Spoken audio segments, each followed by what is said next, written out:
62 question என்ன பார்த்தீங்கன்னா a paraphrase of a passage should be ஒரு paraphrase எப்படி இருக்கும் அப்படின்னு கேட்குறாங்க.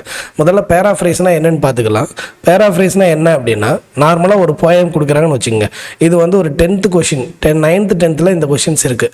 ஸோ கொஷின் நம்பர் 36 வரும். ஓகே, 4 போயம் லைன் கொடுத்துருவாங்க. அந்த போயம் லைனை எக்ஸ்பிளைன் பண்ணி எழுதுறது பேராஃப்ரைஸ். இப்போ நம்ம explanation reference to the context எல்லாம் படிச்சிருப்போம். அது மாதிரியான ஒரு கொஷின் தான் இந்த பேராஃப்ரைஸ்ன்றது. ஸோ இதோட ரூல்ஸ் அப்படின்னு பார்த்தீங்கன்னா இதுக்கு எந்த ரூல்ஸும் கிடையாது. No hard.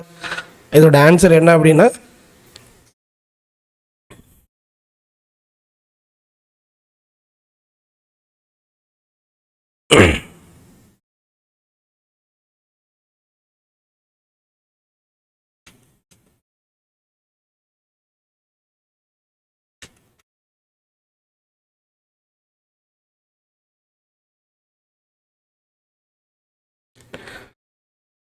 ஸோ இதோட ஆன்சர் என்ன அப்படின்னா no hard and fast rule for length.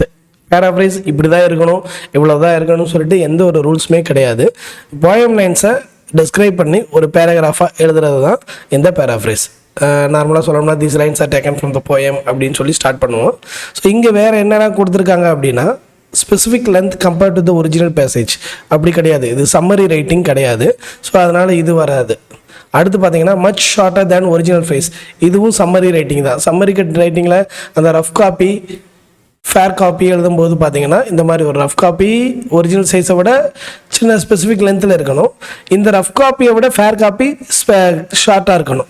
Much longer than original passage எங்கேயுமே நான் பார்த்ததில்ல. ஸோ அது எஸ்ஏ தான் மச் லாங்கர். ஸோ ஆன்சர் வந்து no hard and fast rule for length அப்படின்றது தான்.